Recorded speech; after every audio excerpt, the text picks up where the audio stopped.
саусақ, үш дегенім үш саусақ, төрт дегенім төрт саусақ.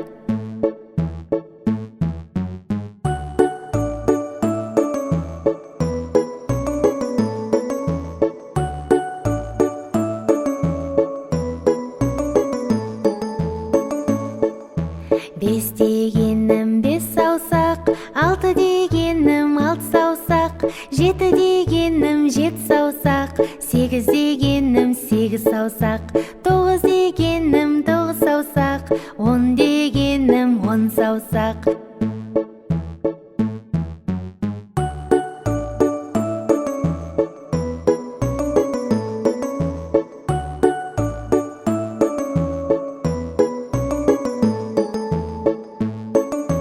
Он қолымда бес саусақ, сол қолымда бес саусақ, екеуін қосып санап ем, барлығы болды он саусақ. Екеуін қосып санап ем, барлығы болды он саусақ.